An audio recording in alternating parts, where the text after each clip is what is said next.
শবে বরাতে মানুষ মসজিদে বেশি আসে কেন? কি কারণে আসে বলেন দেখি? সবচেয়ে বেশি মানুষ মসজিদে আসে কোন দিন? শবে বরাতে। কেন এই দিন বেশি আসে কেন?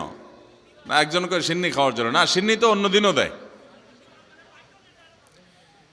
এই রাতে বেশিরভাগ মানুষ মসজিদে যায় বা ইবাদত বন্দেগী করে যার যার মতে করে। বেশিরভাগ মানুষের ধারণা হলো যে এই রাতে ভাগ্য ঠিক হয়। যেহেতু ভাগ্য ঠিক হয়, ভাগ্য নির্ধারণ হয়, সেই জন্য এই রাতে মসজিদে যায়, ভিড় জমায়, যে একটা রাতে ইবাদত বন্দেগী করে যদি ভাগ্যটা নিজের অনুকূলে লিখে নেওয়া যায়, সারা বছরের ভালো কিছু লেখাই নেওয়া যায়, তাহলে তো সারা বছর ভালো থাকা যাবে। এই জন্য ওই একটা রাতে একটু বেশি ইবাদতবন্দি করার চেষ্টা করে। ঠিক না বেঠিক? ভাইরা আমার, প্রথম কথা হলো ভাগ্য নির্ধারণ এই রাতে নয়, বরং লাইলাতুল কদরে হয়। দ্বিতীয় কথা হলো ভাগ্য নির্ধারণের জন্য একটা রাত মসজিদে গিয়ে ইবাদত বন্দেগী করলেই আমার ভাগ্য নির্ধারিত হয়ে যাবে বা ভাগ্য ভালো কিছু লেখা হয়ে যাবে ভাগ্যে। একজন ইমানদারের জন্য তার ইমানের পূর্ণতার জন্য পূর্ব শর্ত হলো ইমানের রোকন সমূহের মধ্যে থেকে অত্যন্ত গুরুত্বপূর্ণ একটা রোকন তাকদীরের প্রতি বিশ্বাস করা। নবী করিম সাল্লাল্লাহু আলাইহি সাল্লাম ইমানের রোকন এবং ইমানের স্তম্ভগুলোর কথা যখন বলেছেন, সবগুলোকে একসাথে বলে শেষে আলাদা করে আবার বলেছেন ওয়া আন তুমিনা বিল কদরি খাইরিহি ওয়া শাররিহি, অর্থাৎ আল্লাহ, ফেরেশতা, নবী রাসূলগণ, আখিরাত, অন্যান্য বিষয়ের প্রতি ঈমান আনার পাশাপাশি, আসমানি কিতাবগুলো সব বিভিন্ন বিষয়ের প্রতি ঈমান আনার পাশাপাশি বিশেষভাবে ঈমান আনতে হবে তাকদীরের প্রতি। অর্থাৎ আমাদের জীবনে যা কিছু হয় কিংবা হবে, এই সব কিছু আল্লাহর নির্ধারণ এবং আল্লাহর তাকদীরের আলোকেই হবে। আল্লাহ যদি আগে থেকে নির্ধারণ করেই থাকেন তাহলে আর আমাদের আমল করার দরকার কি? এই বহুল জিজ্ঞাসিত প্রশ্নের সবচেয়ে সরল এবং সঠিক জবাব হলো যে আল্লাহ রাব্বুল আলামিন আমাদেরকে তাকদীরের প্রতি ঈমান আনতে বলেছেন, আর কর্ম সম্পাদন করার ক্ষেত্রে আমাদের সাধ্যের সবটুকুন দিয়ে চেষ্টা করতে বলেছেন। যে আল্লাহ আমাদেরকে তাকদীরের প্রতি বিশ্বাস রাখতে বলেছেন, সে আল্লাহই আমাদেরকে আবার তাকদীরের দিকে তাকিয়ে বসে থাকতে নিষেধ করেছেন। তাকদীর শুধু ঈমান আনার জন্য, অর্থাৎ হবে সেটাই যেটা আল্লাহ তাআলা নির্ধারণ করে রেখেছেন, কিন্তু তাই বলে আমি হাত পা গুটিয়ে বসে থাকবো না, আমি আমার কাজ চেষ্টা অব্যাহত রাখবো। কোনো একজন প্রভাবশালী ব্যক্তির কাছে যদি আমরা কোনো কাজ নিয়ে যাই, আমরা জানি তিনি যা ফয়সালা করবেন, সিদ্ধান্ত নেবেন, তিনি যা চাইবেন সেটাই হয়তো হবে। আল্লাহ চাহেন তো, বিষয়টা তার হাতে, অতএব এটা তার ইচ্ছার উপরে নির্ভরশীল। আল্লাহ তাআলা তার হাতে রেখেছেন এটা, কিন্তু তার ইচ্ছার উপর নির্ভরশীল এই কথা মনে করে আমরা কেউ নিজেদের কাজ কাম ফেলে বসে থাকবো না, আমরা আমাদের চেষ্টা ঠিকই অব্যাহত রাখবো। ঠিক একইভাবে আল্লাহ রাব্বুল আলামিন আমাদের জিন্দিগিতে আমরা কে কত বছর হায়াত পাবো, কে কি রিজিক ভোগ করব না করব, কার সাথে কার বিয়ে শাদী হবে না হবে, এই সব বিষয় আল্লাহ তাআলা ঠিক করে রেখেছেন এবং সেই তাকদীরের আলোকেই সব কিছু হবে। এটাকে আমরা একটা উপমার সাথে, একটা উপমা দিয়ে, দৃষ্টান্ত দিয়ে বুঝতে পারি। অনেক সময় অনেক অভিজ্ঞ চিকিৎসক, ডক্টর, তিনি তার রোগীর পুরোপুরি অবস্থা পর্যবেক্ষণ করে লিখে দেন যে এই রোগীর অবস্থা পর্যবেক্ষণ করে, পর্যালোচনা করে বোঝা যায় যে এই রোগী তিনি এতদিন হয়তো বাঁচবেন। যদিও মানুষের মৃত্যু কবে হবে সেটা একমাত্র আল্লাহই ভালো জানেন, কিন্তু ডাক্তার অনেক সময় একটা অনুমান করেন। তো এরপরে ডাক্তার অনুমানের উপর নির্ভর করে লোকটা যদি মারা যায়, কেউ কিন্তু এর জন্য ডাক্তারের লিখনকে দোষারোপ করে না, বরং সবাই জানে যে লোকটা মারা যাবে, ডাক্তার আগে থেকে জানতেন, সেই হিসাবে তিনি লিপিবদ্ধ করে রেখেছেন, তার লেখার কারণেই মারা গেছে। ব্যাপারটি সেরকম নয়।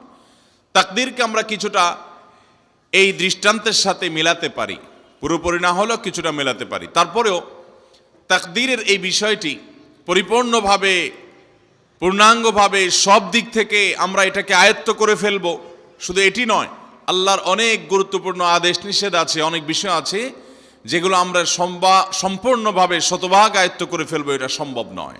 অতএব আমাদের বুঝে আসুক কিংবা না আসুক, তাকদীরের ভালো এবং মন্দ, অর্থাৎ আমাদের জীবনে কোনো উপকার হলে, কোনো ক্ষতি হলে, কোনো লাভ হলে, কোনো লস হলে, তার সব কিছু আল্লাহর তাকদীরের অনুপাতেই হয়ে থাকে, এর ভিন্ন ব্যতিক্রম কিছু হওয়ার কোনো সুযোগ। এটাই কোরআন এবং সুন্নাহর প্রমাণিত এবং আহলে সুন্নাহ ওয়াল জামাতের আকীদা এবং বিশ্বাস হিসাবে সুপ্রসিদ্ধ, সুপ্রতিষ্ঠিত, স্বীকৃত এবং বিশুদ্ধ। আল্লাহ তাআলা আমাদের সবাইকে তাকদীরের উপর ঈমান আনার তৌফিক দান করুন। মুহতারাম হাজরিন, আল্লাহ রাব্বুল আলামিন আমাদের জন্য যে তাকদীর প্রতি বছর লিপিবদ্ধ করেন, সেটা কোন রাতে হয়? আমাদের ভাগ্য নির্ধারণ হয় কোন রাতে? শবে কদর বলছে এলাকার মানুষ, সারা দেশে মানুষ তো জানে শবে বরাত। আমাদের ভাগ্য নির্ধারণ হয় শবে বরাতে না শবে কদরে? মাশাআল্লাহ, এলাকার মানুষটা সঠিকটা জানেন, বোঝা গেল। সারা দেশের মানুষ তো জানে ভাগ্য নির্ধারণ হয় শবে বরাতে। ভাইরা আমার, কোরআনে হাকিমে সূরা দুখানের 3 এবং 4 নম্বর আয়াত যদি আপনি দেখেন, আল্লাহ রাব্বুল আলামিন ইরশাদ করেছেন, ইন্না আনজালনাহু ফি লাইলাতিন মুবারাকাহ ইন্না কুন্না মুনজিলিন ফিহা ইউফরাকু কুল্লু আমরিন হাকিম। আল্লাহ বলেছেন, আমি নিশ্চয় কোরআনকে নাজিল করেছি, অবতীর্ণ করেছি একটি বরকতময় রাতে। কোন রাতে বরকত নাজিল করেছেন আল্লাহ তাআলা? বরকতময় রাতে কোরআন নাজিল করেছেন আল্লাহ বলেছেন। আর এই বরকতময় রাতটা কোন রাত যে রাতে কোরআন নাজিল হয়েছিল? শবে কদর। কোনো সন্দেহ আছে? কারণ কোরআনের আরেক আয়াত বলছে, ইন্না আনজালনাহু ফি লাইলাতিল কদর, আমি কোরআনকে নাজিল করেছি যে রাতে, সেটা হলো লাইলাতুল কদরে। তাহলে লাইলাতুল কদরে আল্লাহ কোরআন নাজিল করেছেন। আর সূরা দুখানে বলেছেন, আমি একটি বরকতময় রাতে কোরআন নাজিল করেছি। তাহলে এখানে বরকতময় রাত বলতে যে লাইলাতুল কদরকে বোঝানো হয়েছে, সেটা দিনের আলোর মতো পরিষ্কার। ঠিক কিনা বলেন? এরপরে আয়াত আল্লাহ বলেছেন, ফিহা ইউফরাকু কুল্লু আমরিন হাকিম, এই বরকতময় রাত যে রাতে কোরআন নাজিল হয়েছে, অর্থাৎ লাইলাতুল কদর, সেই রাতেই সমস্ত গুরুত্বপূর্ণ হিকমাপূর্ণ বিষয়গুলো সব ধার্য হয়ে থাকে, নির্ধারণ হয়ে থাকে। এই আয়াতের আলোকে বোঝা যায় মানুষের ভাগ্য সারা বছরের যেটি লিপিবদ্ধ হওয়ার কথা, সারা বছরের যে বাজেট হওয়ার কথা, সেটা হয়ে থাকে লাইলাতুল কদরে, শবে কদরে। কোরআন হাদিসে কি পাওয়া যায়? সূরা নাহাল আয়াত নম্বর 97। সূরার নাম সূরা নাহাল, আয়াত নম্বর কত? 97। আল্লাহ রাব্বুল আলামিন ইরশাদ করেছেন, মান আমিলা সালিহাম মিনকুম মান আমিলা সালিহাম মিন যাকারিন আও উনসা ওয়া হুয়া মুমিন, পুরুষ হোক আর নারী হোক, যে কোনো ব্যক্তি যদি ঈমানদার অবস্থায় ভালো কাজ করে, পুরুষ হোক কিংবা মহিলা, যে কেউ যদি ভালো কাজ খুঁটে খুঁটে খুঁটে নেক আমল করে, ভালো ভালো নেক কাজ, কোরআন হাদিসে নির্দেশিত কাজ, আল্লাহ যা করতে বলেছেন, রাসূল সাল্লাল্লাহু আলাইহি ওয়াসাল্লাম যা করতে বলেছেন, যদি সে কাজগুলো করে, এমত অবস্থায় করে যে সে ঈমানদার, অর্থাৎ ঈমান থাকতে হবে, ঈমান আছে এই অবস্থায় যদি নেক আমল করে, তাহলে কি হবে? আল্লাহ বলেছেন, ফালানুহাইয়ান্নাহু হায়াতান তাইয়্যিবাহ, তাহলে সেই পুরুষ সে নারীকে আমি পবিত্র জীবন দান করব। কি জীবন দান করবেন বলছেন আল্লাহ? পবিত্র জীবন দান করবেন। এই পবিত্র জীবনে মানুষ সুখী থাকবে, এই পবিত্র জীবনে মানুষ সমৃদ্ধ থাকবে, এই পবিত্র জীবনে মানুষ ভালো থাকবে, নেক থাকবে। ওয়ালানাজজিয়ান্নাহুম আজরাহুম বিআহসানি মা কানু ইয়ামালুন, এবং এই ঈমানদার নারী পুরুষরা যদি নেক আমল করে, ভালো কাজ করে যদি সব সময়, তাহলে সেক্ষেত্রে আল্লাহ বলেছেন তারা যে ভালো কাজ করেছে ওইটার সবচেয়ে উত্তম বিনিময় আমি তাদেরকে দান করব। তাহলে এই আয়াত থেকে প্রমাণ হয়, যদি কেউ ঈমান আনার পর নেকামল করতে থাকে, নেকামল করতে থাকে, একদিনের নেকামল নয়, এক রাতের নেকামল নয়, সারা বছর জুড়ে সারা জীবন ধরে ভালো কাজ করার চেষ্টা যদি কেউ করে, আল্লাহ তাআলা তাকে পবিত্র জীবন দিবেন, সৌভাগ্যবান মানুষের জীবন দিবেন, সুখী মানুষের জীবন দিবেন। এখান থেকে বোঝা যায় কি ভাগ্য নির্ধারণের জন্য এক রাত আমল করতে হবে নাকি সারা বছর? সূরা আরাফ আয়াত নম্বর 96, সূরা আরাফ আয়াত নম্বর কত? 96। আল্লাহ বলেছেন ওয়ালাউ আন্না আহলাল কুরা আমানু ওয়াত্তাকাউ, যদি কোন জনপদের লোকেরা ঈমান আনে আর তাকওয়া অবলম্বন করে। তাকওয়া কি? তাকওয়া হলো আল্লাহর ভয়ে সে আল্লাহর নির্দেশগুলো মানে আর হারামগুলো বর্জন করে। এরকম যদি কেউ করে, লাফাতাহনা আলাইহিম বারাকাতিম মিনাস সামাই ওয়াল আরদ, আল্লাহ বলেছেন তাহলে ওই ব্যক্তিকে আসমান এবং জমিন থেকে সমস্ত বরকত সমূহের দুয়ার সবগুলো তার জন্য খুলে দেওয়া হবে। তাহলে বোঝা গেল মানুষের জীবনে বরকত নাজিল হবে, মানুষ সুখে থাকবে, ভালো কিছু তার তাকদিরে লেখা হবে। তখন যখন বান্দা নেক আমল করে, যখন বান্দা গুনাহ থেকে বাঁচে, তাকওয়া অবলম্বন করে, তখন তার ওই এক রাত্রে গিয়ে আলাদা কিছু দোয়া বা বিশেষ পদ্ধতির কোনো জিকির আজকার এটার প্রয়োজন হয় না, বরং সে সারা বছর জুড়ে আল্লাহ তাআলা তার নসিবে ভালো কিছু লেখেন যদি সে বছর জুড়ে সারা জীবন ধরে নেক আমল করে গুনাহ থেকে বাঁচে। ভাইরা আমার, আপনাকে আল্লাহ তাআলা কোনো কলকারখানার মালিক বানিয়েছে, কোনো মিল ইন্ডাস্ট্রি আছে আপনার। ধরুন আপনার বাসায় 2টা মেশিন আছে, সেলাই মেশিন আছে। আপনার যেই মেশিনটা ভালো, এটা দিয়ে আপনার কাজ হয়, প্রোডাকশন হয়, ওই মেশিনটাকে তেল মোবিল আপনি ঠিক মতো দিবেন কি দিবেন না? যেহেতু ওইটা সার্ভিস দেয় আপনাকে, ওখান থেকে আপনার প্রোডাকশন হয়, ভালো কিছু অর্জিত হয়, সেজন্য আপনি অটোমেটিকলি সেটার জন্য বিদ্যুৎ সাপ্লাই দিবেন, গ্যাস লাগলে গ্যাসের সাপ্লাই যে মেশিনের জন্য দরকার সেটা দিবেন, তেল মোবিল যা যা দেওয়া দরকার সেটা দিবেন, নষ্ট হলে সাথে সাথে ওটা ঠিক করাবেন, যা যা দরকার সব ব্যবস্থা আপনি করবেন। কারণ মেশিনটা আপনার প্রোডাক্টিভ, মেশিনটা আপনার প্রোডাকশন দিচ্ছে, এখান থেকে ভালো কিছু পাওয়া যাচ্ছে, সেজন্য আপনি এটা দিবেন। আরেকটা মেশিন যদি হয় যে মেশিন থেকে আপনার কোনো সার্ভিস আপনি পান না, প্রোডাকশন দেয় না, মেশিনটা নষ্ট হয়ে অকেজো হয়ে পড়ে আছে, তাহলে ওই মেশিনে কি আপনি বিদ্যুৎ সাপ্লাই দিবেন? ওখানে কি আপনি অন্য যা দরকার আছে তেল মোবিল নিয়মিত দেওয়া, এগুলো কি আপনি করবেন? করবেন না। হ্যাঁ, ওইটার জন্য মাসে মাসে কিস্তি যদি দেওয়ার দরকার হয়, আগে থেকে কেনা থাকে, তাহলে আপনি কিস্তি পরিশোধ করবেন। অন্য কিছু আগে থেকে করা দরকার আছে সেটা আপনি করবেন। আল্লাহ রাব্বুল আলামিন ঠিক একইভাবে তার যে বান্দারা তার অনুগত থাকে, তাকওয়া অবলম্বন করে, হারাম থেকে বাঁচে, গুনাহ থেকে বাঁচে, ফরজ কাজগুলো করে, আল্লাহ তাআলা তার সেই বান্দাদের জন্য ভালো কিছু তাদের তাকদীরে লিপিবদ্ধ করেন, তাদের জন্য নসিবে ভালো কিছু রাখেন, তাদেরকে সুখের জীবন দান করেন, সৌভাগ্য দান করেন, আল্লাহ তাআলা প্রকৃত প্রশান্তি মনের সেটা দান করেন আল্লাহর ঈমানদার এবং নেককার বান্দাদেরকে, আমলে সালেহ কর্মওয়ালা বান্দাদেরকে, মুত্তাকি পরহেজগার বান্দাদেরকে।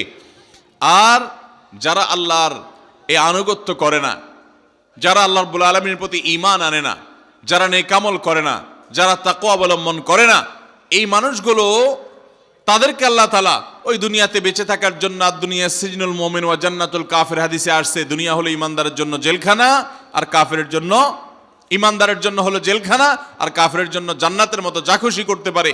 আল্লাহ তাআলা তাকে কিছু রিজিক দিয়ে বাঁচায় রাখেন, কিন্তু এই রিজিকের কোনো মূল্য আল্লাহর কাছে নাই। নবী করিম সাল্লাল্লাহু আলাইহি সাল্লাম বলেছেন, যদি দুনিয়া এবং দুনিয়ার মধ্যে যা কিছু আছে এগুলো যদি মাছির ডানার মতো মূল্য রাখতো, তো আল্লাহ তাআলা দুনিয়াতে আল্লাহর প্রতি অবিশ্বাসী কাউকে এক ঢোক পানিও পান করতে দিতেন না। এখান থেকে বোঝা গেল এই দুনিয়ার যত কিছু আমরা ভোগ করি এগুলো আল্লাহ রাব্বুল আলামিনের কাছে এগুলো 2 পয়সার কোনো দাম নাই। বিশেষ করে যারা আখিরাতে বিশ্বাসী না, যারা আল্লাহর প্রতি ঈমান নাই, সে কাফেরদের জন্য এগুলো আল্লাহ তাআলা দিয়ে থাকেন, কারণ এগুলো সামান্য সময়ের ভোগ, অনন্ত অসীমকালের সুখ এবং দুনিয়ার প্রকৃত প্রশান্তি, এটা আল্লাহ শুধু তার ঈমানদার বান্দাদের জন্যই বরাদ্দ করে রেখেছেন। তো এই আয়াত থেকে, হাদিস থেকে বোঝা যায় যে ঈমানদাররা যখন নেক আমল করবে তাদের জন্য আল্লাহ তাআলা নসিবে ভালো কিছু দিবেন, তাদের জন্য আল্লাহ তাআলা তাদের ভাগ্যে ভালো কিছু দিবেন, তাদের ভাগ্য সুপ্রসন্ন হবে। আর যদি কেউ বদামল হয় তাহলে আল্লাহ রাব্বুল আলামিন তার জন্য প্রকৃত প্রশান্তি, আসল সুখের ঠিকানা, সেটা আল্লাহ তাআলা তাদেরকে কখনো দিবেন না। মুহতারাম হাজরিন, অতএব আমরা যদি চাই আমাদের ভাগ্যে ভালো কিছু লেখা হোক, তাহলে প্রথম কাজ করতে হবে, আমাদেরকে নেকামল করতে হবে। ঈমান আনার পর কি করতে হবে? নেকামল করতে হবে। আল্লাহ আমাদের সবাইকে সে তৌফিক দান করুন। ঈমান আনার পর ভালো কাজ করতে হবে, নেকামল করতে হবে। আমরা যদি ঈমান আনার পর নেকামল করি, ভালো কাজে লিপ্ত হই, তাকওয়া চর্চা করি, তাহলে আল্লাহ রাব্বুল আলামিন আমাদের ভাগ্যে ভালো কিছু রাখবেন। এই ব্যাপারে একজন ঈমানদারের ঈমান মজবুত থাকতে হবে। আরেকটা উপমা নেই আমরা, সামনে বাচ্চারা প্রচুর হইচই করছে, আশেপাশে হইচই করছে। আপনাদের কোনো ভলান্টিয়ার আছে? এই যে বাচ্চারা, বাবারা তোমরা একটু চুপচাপ থাকবা, হ্যাঁ? আশেপাশে যারা আছেন তাদেরকে একটু থামান, কথা বলা যাচ্ছে না তো, আশেপাশে অনেক আওয়াজ হচ্ছে। জি ভাই, আরেকটা উপমা নেই আমরা। ধরুন একজন জনপ্রতিনিধি, ওনার যারা প্রচার প্রচারণা করে, ওনার পক্ষে যারা মানুষের কাছ থেকে ভোট কালেকশন করে, সংগ্রহ করে, এই জনপ্রতিনিধির কাছে যদি কোনো রিলিফের মাল আসে, সরকারি চাল ডাল ইত্যাদি এসব যদি আসে, তিনি তার এলাকার মানুষদেরকে, ভোটারদেরকে, জনগণ তাদেরকে তিনি, যারা অভাবী, যারা এটার হকদার, তাদেরকে দিবেন, এটা তার দায়িত্ব, কর্তব্য থাকে। যদি তার কোনো আগে থেকে তার দলের কোনো কর্মী থাকে, নির্বাচনের সময় তার অনুগত কোনো মানুষ থাকে যে তার পক্ষে কাজ করছে অনেক বেশি, তো এই লোকটার যদি রিলিফের দরকার হয়, সে কি ওই চেয়ারম্যান সাহেবের কাছে আর জনপ্রতিনিধির কাছে ধর্ণা দিয়ে আলাদা পিছনে আপনার লাইন ধরে ঘুরতে হবে? তার অটোমেটিক তাকে দেয়া হবে, কারণ সে আগে থেকেই তার লোক। অতএব অন্য 10 জন যদি পায়, এই লোক বরং তারও আগে পাবে। ঠিক একইভাবে যে সারা বছর জুড়ে নেকামল করে, তাকওয়া অবলম্বন করে, গুনাহ থেকে বাঁচে, আল্লাহর আনুগত্য করে, আল্লাহর আদেশ নিষেধগুলো মেনে চলে, 5 ওয়াক্ত নামাজ পড়ে, হালাল হারাম বাজ বিচার করে চলে, আল্লাহর ভয় অন্তরে লালন করে, ওই আল্লাহর বান্দাকে আল্লাহ যখন ভাগ্য লিপিবদ্ধ করবেন, আল্লাহ যখন বাজেট ঘোষণা করবেন, তখন আল্লাহ তাআলা তার সে ঈমানদার, সে মুত্তাকি বান্দার জন্য বাজেট রাখবেন ভালো, এটা তো বলার অপেক্ষা রাখে। অতএব ভাগ্য সুপ্রসন্ন হওয়ার জন্য, ভাগ্যে ভালো কিছু লেখা হওয়ার জন্য এক রাতের ইবাদত নয়, এই সমস্ত আয়াত হাদিস উপমা থেকে আমরা বুঝাবার চেষ্টা করছি যে আমাদেরকে করতে হবে সারা বছর জুড়ে ভালো কাজের চর্চা, নেকামলের চর্চা। তাহলে আমরা নেকামলের মাধ্যমে আল্লাহ রাব্বুল আলামিনের কাছ থেকে ভালো কিছুর ফয়সালা পাবো ইনশাআল্লাহ। মুহতারাম হাজরিন, আমরা অনেকে দোয়ার জন্য অনেক অস্থির হই, পেরেশান হই যে অমুক হুজুর যেন আমার জন্য একটু দোয়া করে দেন, ইমাম সাহেব আমার জন্য একটু দোয়া করে দেন। বড় কোনো আলেম পাইলে আমরা দোয়ার জন্য অনেক চেষ্টা করি যে ভাই আপনি একটু আমার জন্য দোয়া করে দেন। এটা ভালো, এটা খারাপ কিছু না। আমরা যারা এক রাতে আমল ইবাদত করে আমাদের ভাগ্যের ভালো কিছু লেখানোর জন্য চেষ্টা করি, আমি সেই ভাইদেরকে বলতে চাই, সারা দুনিয়ার সমস্ত ভালো মানুষ, সকল নেক মানুষ, এমনকি মক্কা মদিনার ইমাম সাহেবরা, হারামাইনের ইমাম খতিবগণ, সারা দুনিয়ার সকল আল্লাহওয়ালা নেককার এবং ভালো মানুষ যারা আছেন, আব্দে সালেহ যারা আছেন, আল্লাহর ওলি যারা আছেন, তাদের সবার দোয়া আমরা পাইতে চাই। একটা সহজ উপায় আছে, সেটা কি? এই এতক্ষণ যেটা বললাম, অর্থাৎ আপনি যদি নিজেকে ভালো মানুষ হিসাবে গড়ে তোলার জন্য চেষ্টা করেন, আপনি 5 ওয়াক্ত নামাজ পড়বেন, আল্লাহর হুকুম মতো চলবেন, আপনি হারাম থেকে বাঁচার জন্য সংগ্রাম যুদ্ধ চালাবেন, আপনি হক হালালি চলার চেষ্টা করবেন, আপনি তাকওয়ার উপরে চলার চেষ্টা করবেন। যদি আপনি এটা করেন, তাহলে অটোমেটিকলি সারা দুনিয়ার সমস্ত নেককার মানুষদের দোয়া একবার না, বারবার বারবার, হাজার হাজার লক্ষ লক্ষ বার আপনি পেতে থাকবেন। কিভাবে? আমরা নামাজের মধ্যে আত্তাহিয়াত পড়ি কি পড়ি না? এই আত্তাহিয়াতের মধ্যে একটা কথা আছে, আসসালামু আলাইনা ওয়া আলা ইবাদিল্লাহিস সালিহিন। এর অর্থ কি? এর অর্থ হলো, হে আল্লাহ, নামাজের মধ্যে নামাজরত অবস্থা দোয়া, এখানে দোয়া করছে মুসল্লি, হে আল্লাহ, আসসালামু আলাইনা, আল্লাহ আমার প্রতি শান্তি বর্ষিত হোক, আমাদের প্রতি শান্তি বর্ষিত হোক, ওয়া আলা ইবাদিল্লাহিস সালিহিন, এবং আল্লাহর যত নেককার বান্দা আছে সারা পৃথিবীতে, সারা দুনিয়াতে যত নেককার বান্দা আল্লাহর আছে, যারা ভালো কাজ করার চেষ্টা করে, যারা হক হালালি চলার চেষ্টা করে, যারা হারাম উপার্জন করে না, যারা হারাম জিনিস দেখে না, হারাম জিনিস ধরে না, হারাম খায় না, হারাম কথা বলে না, হারাম জায়গায় যায় না, হারাম কাজ করে না, 5 ওয়াক্ত নামাজ পড়ে, জাকাত ফরজ হলে জাকাত দেয়, হজ ফরজ হলে হজ করে, রমজান আসলে রোজা রাখে, সকল ফরজ কাজগুলো করে, এক কথায় কোরআন হাদিসকে মেনে চলার চেষ্টা করে যারা, তার জীবনের অক্ষরে অক্ষরে প্রতিটা পদক্ষেপে, এদেরকে বলা হয় নেককার বান্দা।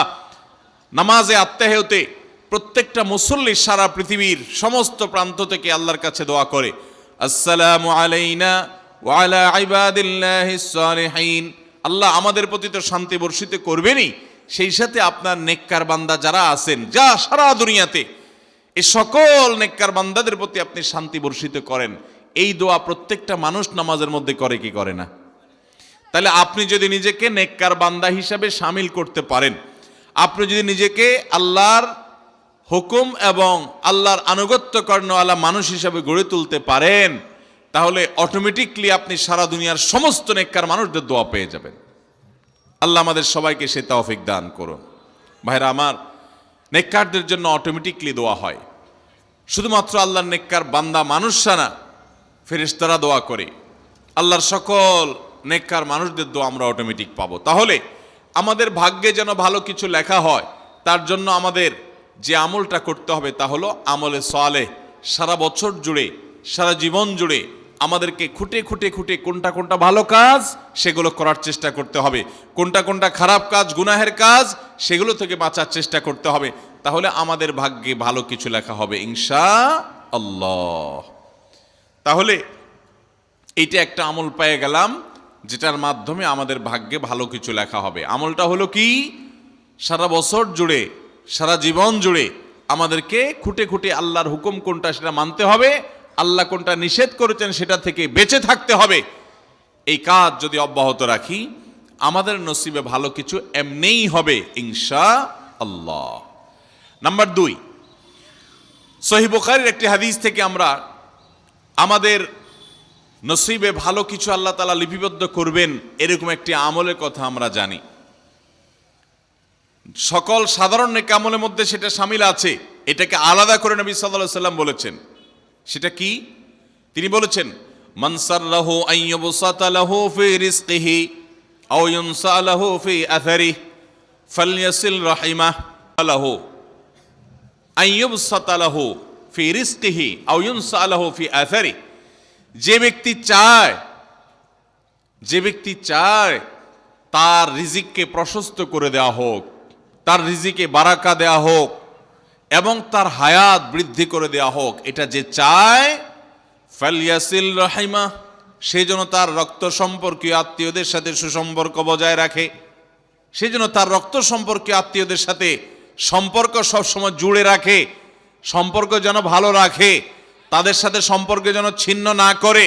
তাহলে সেক্ষেত্রে তার হায়াত এবং তার রিজিকের মধ্যে বরকত দেয়া হবে, কল্যাণ দেয়া হবে, লিপিবদ্ধ করা হবে, এই ফয়সালা তার জন্য করা হবে। এই হাদিস থেকে বোঝা যায় যে আমাদের হায়াত, আমাদের রিজিকের মধ্যে বরকত হবে, কল্যাণ হবে, ভাগ্যে নসিবে ভালো কিছু আল্লাহ তাআলা দিবেন যদি আমরা রক্ত সম্পর্কীয় আত্মীয়দের সাথে সুসম্পর্ক বজায় রাখি। আজকাল আমাদের সমাজে অনেক মানুষ আছেন যে নামাজ রোজা করেন, ওয়াজ মাহফিলে যান, কোরআন তেলাওয়াত করেন, জিকির আজকার তাসবিহ তেলাওয়াত করেন, কিন্তু নিজের রক্ত সম্পর্কে আত্মীয়দের সাথে সম্পর্ক ভালো নাই। আছে না নাই? আপনার আত্মীয় যদি নিজে থেকে সম্পর্ক ছিন্ন করে চলে যায় তাহলে তো আর আপনার দোষ নাই, কিন্তু আপনি নিজে থেকে কখনো আপনার রক্তের যে আত্মীয়, যাদের সাথে রক্তের সম্পর্ক আছে, এরকম কারোর সাথে সম্পর্ক ছিন্ন করতে পারবেন না, এটা হারাম। নবী করিম সাল্লাল্লাহু আলাইহি সাল্লাম বলেছেন, মান ওয়াসালাহু ওয়াসালাহুল্লাহ ওয়ামান কাতাআ কাতাআহুল্লাহ। যে ব্যক্তি আত্মীয়তার সম্পর্ককে রক্ষা করবে, আল্লাহ তাআলা তাকে রক্ষা করবেন। যে আত্মীয়তার সম্পর্ক ছিন্ন করবে, তাকে ত্যাগ করবে, আল্লাহ তাআলা ওই ব্যক্তিকে ছিন্ন করবেন। এই জন্য আত্মীয়তার সম্পর্ক রক্ষা করা এটা আমাদের ভাগ্য সুপ্রসন্ন হওয়ার অন্যতম মাধ্যম। আত্মীয়তার সম্পর্ক রক্ষা করা বলতে কাদের সাথে সম্পর্ক বজায় রাখতে হবে? যাদের সাথে রক্তের সম্পর্ক আছে আপনার, তারা কারা? আপনার শরীরে আপনার বাবার রক্ত আছে, রক্ত সম্পর্কীয় আত্মীয়। আপনার বাবার সাথে আপনার ব্লাডের কানেকশন আছে, আপনার মায়ের সাথে আপনার ব্লাডের কানেকশন আছে, এবং মায়ের সাথে ব্লাডের কানেকশন থাকার কারণে মায়ের দিককার আত্মীয় আপনার মামা, আপনার খালা, আপনার নানা নানি, তারা হলো আপনার রক্ত সম্পর্কীয় আত্মীয়। ঠিক একইভাবে আপনার বাবার দিককার রক্ত সম্পর্কীয় আত্মীয় হলেন আপনার দাদা দাদি, আপনার চাচা, আপনার ফুফু, এবং চাচাতো ভাই বোন, ফুফা না ফুফু, যিনি তার রক্ত আপনার বাবার রক্ত এক, সেজন্য তারা রক্তের আত্মীয়। ভাই বোন তো আছেই। তো এই রক্তের আত্মীয়দের সাথে অনেকে সম্পর্ক বজায় রাখে না, কোনো কারণে সম্পর্ক ছিন্ন করে ফেলে, এটা হারাম। আমরা দুনিয়াতে অনেক বন্ধু বান্ধবের সাথে সম্পর্ক ভালো রাখি, অনেক দোস্তের সাথে সম্পর্ক ভালো রাখি, অথচ আমাদের এই রক্ত সম্পর্কে আত্মীয়গুলোর সাথে সম্পর্ক ভালো রাখা হয় না। মোহতারাম হাজরিন, আমাদের নসিবে আল্লাহ ভালো কিছু দেখ, আমরা সবাই চাই কি চাই না? তাহলে শবে বরাতে রাতভর আপনি দোয়া জিকির আজকার করলেন, কান্নাকাটি করলেন, আর মিলাদ মাহফিল করলেন, আশা করলেন আপনার ভাগ্যে ভালো কিছু লেখা হবে। আপনার ভাগ্যে ভালো কিছু লেখা হবে না যদি আপনি আপনার রক্ত সম্পর্কে আত্মীয়র সাথে সম্পর্ক ছিন্ন করে বসে থাকেন। কারণ আপনার জীবনে, আপনার রুজিতে, আপনার ইনকামে, উপার্জনে বরকত হওয়ার পূর্বশর্ত হলো আপনার এই রক্ত সম্পর্কে আত্মীয়গুলোর সাথে, আত্মীয় স্বজনের সাথে সুসম্পর্ক বজায় রাখা। হ্যাঁ, তারা যদি সুসম্পর্ক বজায় রাখতে গেলে আপনার ক্ষতি করে, আপনাকে বিপদে ফেলে, তাহলে আপনি নিজেকে বাঁচাতে পারেন, আত্মরক্ষার জন্য আপনি দূরত্ব বজায় রাখতে পারেন। কিন্তু তাই বলে তাদের সাথে আপনি সম্পর্ক নষ্ট করে থাকবেন, তাদেরকে ভুলে থাকবেন, বা তাদের সাথে সম্পর্ক রাখবেন না, এটা কিন্তু জায়েজ হতে পারে না।